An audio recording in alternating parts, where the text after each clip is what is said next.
नमस्कार मित्रांनो, हजर झालो आहे कथेचा पुढील भाग घेऊन. ज्योतीसोबतची मस्ती हीच कथा आपल्या चॅनलवर सध्या चालू आहे. ही कथा माझ्या आयुष्यात घडलेली खरीखुरी घटना आहे आणि या कथेचा तुम्हाला भरपूर मजा मिळणार आहे. या कथेतून तुम्हाला खूप लाभ पण होणार आहे. तुमच्या हातातून नक्की पाणी सुटणार आहे याची खात्री देऊन मी कथेच्या पुढच्या भागाला सुरुवात करत आहे. मित्रांनो, आता ज्योतीनं मला घट्ट मिठी मारली. ज्योतीच्या मिठीमध्ये तसंच राहावं असं मला वाटू लागलं होतं. असा बराच वेळ केला मी ज्योतीला सोडायला तयारच नव्हतो. ज्योती मला आणि मी तिला असं बिलगून दोघे घट्ट त्या किचनमध्येच इकडे तिकडे करू लागलो आणि तेवढ्यामध्येच दूध उतू जावं लागलं. जसं दूध उतू जावं लागलं तसं मी ज्योतीला म्हणालो, ज्योती दूध. तशी ती म्हणाली, हो तुला दूध पण पाजणार आहे, थोडं दम धर. मी परत म्हणालो, ज्योती दूध. परंतु आता मात्र ज्योतीने तिचा हात माझ्या तोंडावर ठेवला आणि मला म्हणाली, गप्प बस, जास्त गर्दा करू नकोस. पलीकडच्या जोशी काकू आहेत ना, त्या ऐकतील. कारण या खिडकीतून जोशी काकूंच्या घरामध्ये इथं बोललेलं स्पष्टपणे ऐकू जात असतं. त्यामुळं किचनमध्ये कधीच मस्ती करायची नाही असं म्हणून ती मला बाहेर ओढू लागली. मग मी तिला लगेच म्हणालो, काय ज्योती, अगं थांब, दूध उतू जाते म्हणतोय मी. मग तिला तिची चूक लक्षात आली. ती लगेच लगबगीनं थांबली आणि मला म्हणाली, काय राजेश, असं झालं आहे का? थांब असं म्हणून तिनं मला सोडलं आणि तिनं जाऊन गॅस बंद केला.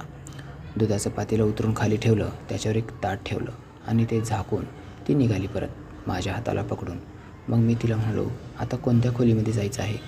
तशी ती मला म्हणाली, या आपल्या पूर्ण घराला तू एकदम रोमांचित करून सोड.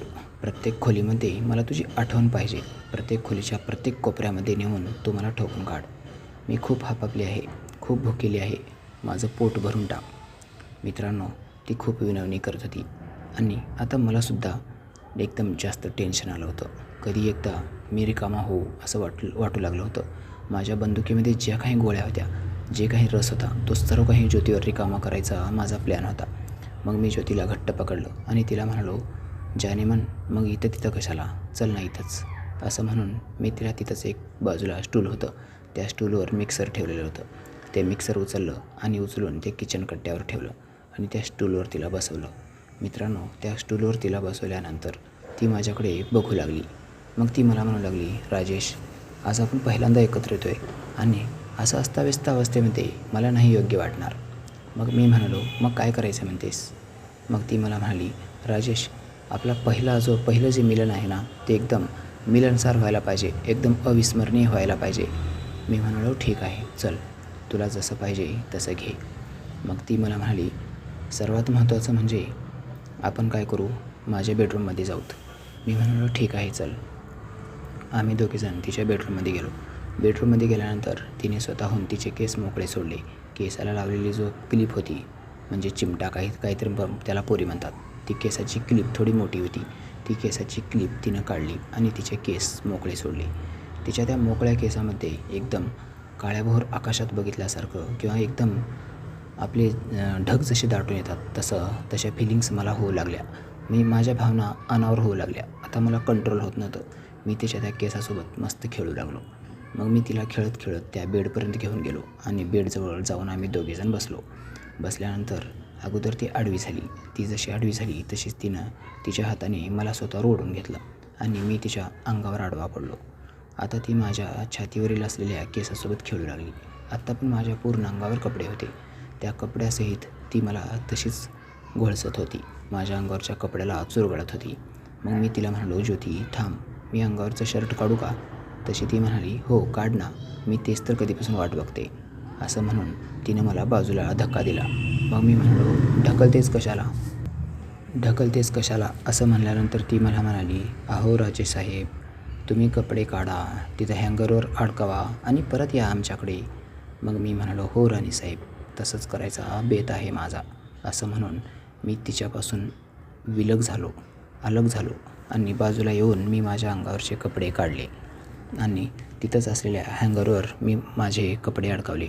तोपर्यंत ज्योतीनं तिच्या अंगावरचा टॉप काढला होता. मित्रांनो, आता मी परत एकदा त्या बेडवर गेलो.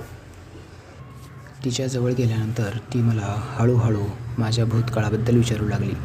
माझ्या असलेल्या मैत्रिणीबद्दल ती मला अनेक प्रश्न विचारत होती आणि मी सुद्धा तिला बिनधास्तपणे सर्व काही खुलं सांगत होतो.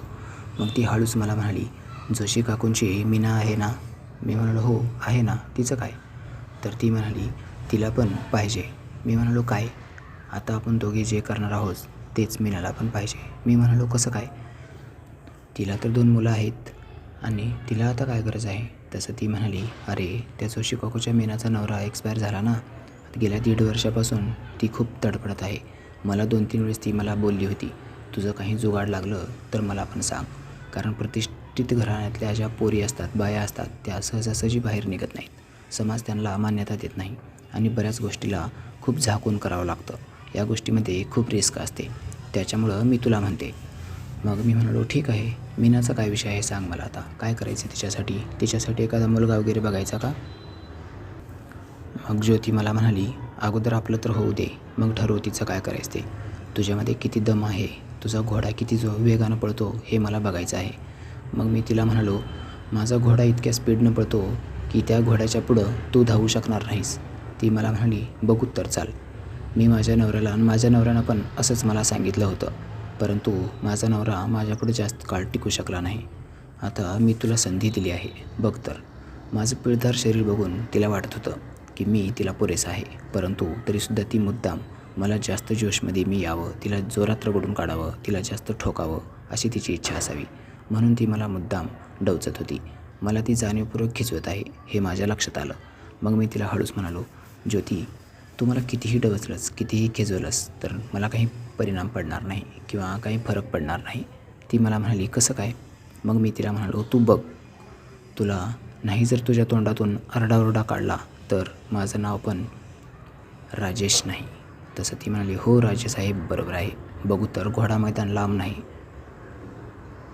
माझी जमीन तुम्ही कशाप्रकारे नांगरतात, त्यात कशी पेरणी करतात हे मी पण पाहतेत. मग मी म्हणालो, तुझी बंजर जमीन जी आहे ना, त्याला मी सुपीक बनवून देतो, बघ तर तू. ती मला म्हणाली, नको रे बाबा, माझी बंजर जमीन आहे ना, त्याच बंजर जमिनीवर पीक घ्यायचा विचार करू नकोस. त्या जमिनीवर फक्त मजा घ्यायचा विचार कर. कारण तू जर सुपीक केलंस तर मग मात्र माझं आयुष्य नापीक होऊन जाईल. आणि ती हसू लागली. मी म्हणालो, हो ना, तुझं पण बरोबर आहे.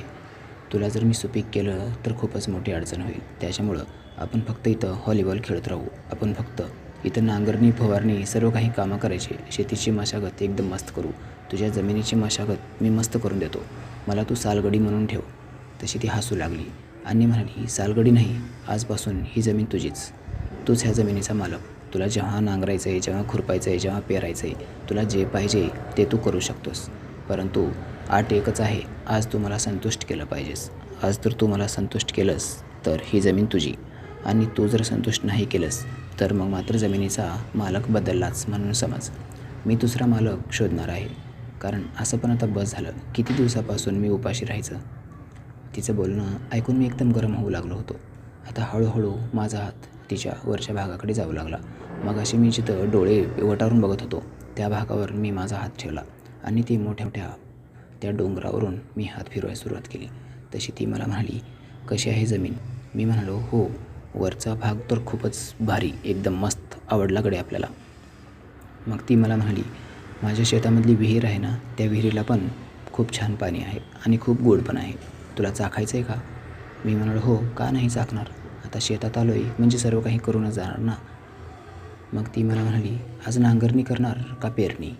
तसं मी म्हणालो, आज बागडणी, नांगरणी, पेरणी सर्व काही मशागत शेतीची करायला सुरुवात. आज शेतावर मी पूर्ण फेरफटका मारणार. असं म्हणून मी तिच्या पूर्ण अंगावरून हात फिरवायला सुरुवात केली. तसं ती भेवडू लागली. आता तिला स्वतःवर कंट्रोल होत नव्हता. ती तिच्या हाताच्या मुठ्या वळू लागली. ती मला घट्ट पकडू लागली. मला माझ्या शरीराच्या अनेक भागावर तिने तिच्या नखानं ओरखडे मारले. ती मला हळूहळू चावत पण होती आणि गच्च पकडत होती. आता काय करावं मला काही समजत नव्हतं, परंतु पर्याय पण नव्हता.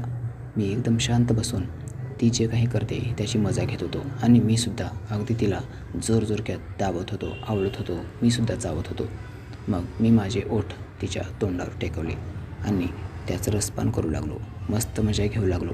ज्योती जशी दिसायला होती त्याच्यापेक्षा कितीतरी पटीनं जास्त ती आकर्षक होती. तिच्यामध्ये रस असा भरला होता की जसं की पिकलेली मोसंबीच. पिकलेल्या मोसंबीला कितीही आवळून चिघळून कसाही रस पिला तर तो गोडच लागणार, अशाच प्रकारचं मादक शरीर तिचं होतं. मित्रांनो, आता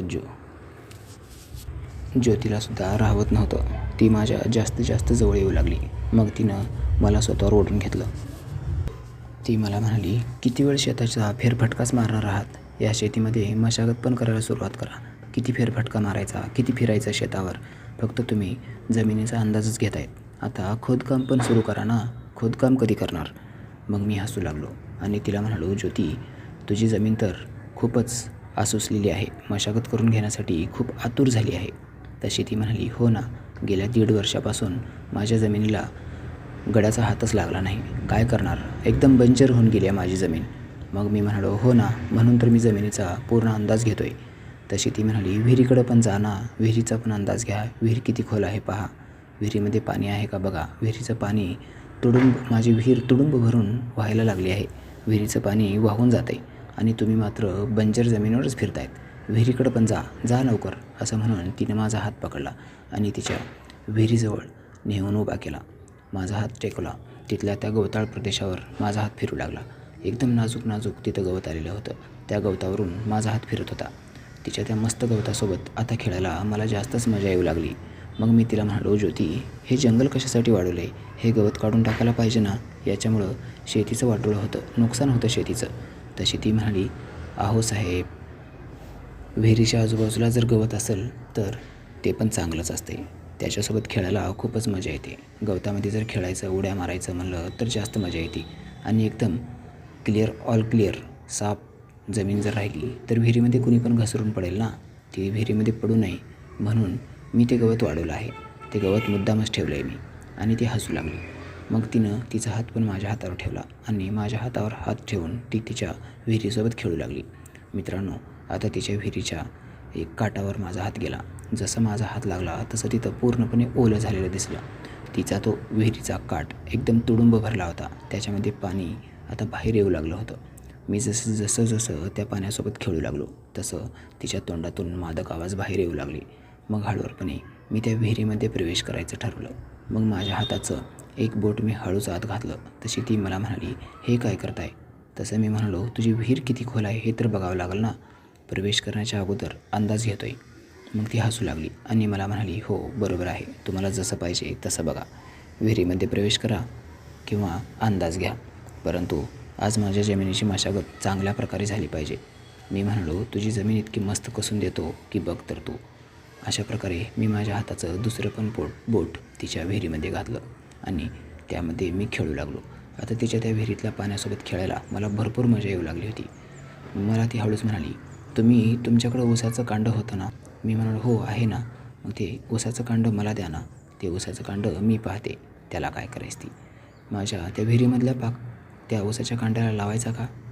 तसं मी म्हणालो, हो लाव ना, तुला जर आवडत असेल तर लाव. मग ती मला म्हणाली, तुम्ही कधी ऊसाचं कांड पाकामध्ये घालून खाल्लं आहे का हो? गुऱ्हाळ चालू असतं त्यावेळा अशा कृती खेडेगावचे लोक भरपूर वेळेस करतात. तसं मी म्हणालो, हो मला पण ते खूप आवडते. मग ती मला म्हणाली, परंतु आता तुला नाही, मला पाहिजे ते. आणि ती परत हसू लागली. मी म्हणालो, आता जमीन तर घेतली आहे, त्याला कसणं, नांगरणं, पेरणं, कुळवणं, त्याच्यावर मशागत करणं हे तर माझं कर्तव्य आहे. मग ती परत मला म्हणाली, हो ना, आता ह्या जमिनीचा मालक तूच आहेस राजेश, कर तुला काय करायचं ते, परंतु मशागत मात्र जबरदस्त करायला पाहिजे. तिच्या बोलण्यावरून मला वाटत होतं ती खूप आसुसलेली आहे, ती खूप आतुर झाली आहे. मग हळूवारपणे ती मला म्हणाली, राजेश बस कर ना, आता नांगरणी चालू कर, खोदाई चालू कर, खोदायला सुरुवात कर. मी म्हणालो, ठीक आहे. माझ्याकडे जी कुदळ आहे त्या कुदळीनं मी आता खोदायला सुरुवात करणार आहे. मग ती मला म्हणाली, मी जमीन तयार करते. असं म्हणून तिनं खालचे कपडेसुद्धा काढून बाजूला टाकले. आता तिची विहीर पूर्णपणे उघडी दिसत होती. तिच्या त्या उघड्या विहिरीवर मी माझा टिकाव ठेवून त्याच्यावर खालीवरी करू लागलो. हातात दांडा धरून मी आता ठोकायचा प्रयत्न करू लागलो. आता मी खोदकाम सुरू करणार होतो, परंतु ज्योती मला म्हणाली, कुछ तो मीठा हो जाए, अच्छे का अच्छा काम शुरू करने से पहिले मुंह मीठा करना पडता है. मी ठीक आहे असं म्हणून माझी जी टिकाव खोऱ्या दांडा जे काय होतं ते बाहेर काढलं आणि तिच्या तोंडाला लावलं. तो ऊसाचं कांडकं तिनं जसं तोंडाला लावलं तसं त्याच्यावरून तिनं जीभ फिरवली आणि मला म्हणाली, वाह क्या स्वाद है, बहुत खूप. मग ती हसू लागली आणि मला म्हणाली, राजेसाहेब करा सुरुवात. मग मी एक जोराचा दणका दिला आणि तिच्या त्या शेतामध्ये माझी कुदळ चालू लागली. मी आता खोदकाम सुरुवात केलं होतं. मी जोरजोरक्यात गावरान दणके देऊ लागलो. त्या कुदळीनं आता मी माझं काम फत्ते करणार होतो. मित्रांनो, मी जसं खोदकाम सुरू केलं तसं तिला मजा यायला लागली. तिची ती बंजर जमीन आता सुपीक होऊ लागली होती. तीसुद्धा मला कामामध्ये खूप मस्त रिस्पॉन्स देऊ लागली. मला सहकार्य करू लागली. मला पण तेच पाहिजे होतं. आणि अशा प्रकारे ज्योतीसोबत जवळजवळ तिच्या शेतावर मी 1.5 ते 2 घंटे मशागत, मेहनत, खुदाई आणि बाकी सर्व काही करून घेतलं. 1.5 तासानंतर मी शांत झालो. मी म्हणालो, मी आता थकलो आहे, बस झालं बाबा आता बाकीची मशागत जर करायची असेल तर थोडा वेळ विश्रांती घ्यावी लागेल. चहा पाण्याची काहीतरी सोय असेल तर बघा. लेबर थकला आहे. तशी ती म्हणाली, कामगार थकला किंवा लेबर थकला तरी काही नाही, आता चहा पाण्याची सोय होणार नाही असं म्हणून ती हसू लागली. मग मी म्हणालो, मग लेबर पुढचं काम करणार नाही. तशी ती म्हणाली, चहा पाणीच काय, चांगला नाश्ता खाऊ घालते, परंतु शेताची मशागत आणखीन एकदा करायलाच पाहिजे. मी खूप संतुष्ट झाले आहे. आज कितीतरी वर्षानं आज पहिल्यांदा मी एकदम संतुष्ट झाले. मित्रांनो, ती एकदम संतुष्ट झाली हे ऐकून मला पण भरून आल्यासारखं वाटू लागलं. त्यानंतर पुढं काय घडलं हे कथेच्या पुढील भागामध्ये ऐकायला विसरायचं नाही. धन्यवाद मित्रांनो. कथेच्या पुढील भागामध्ये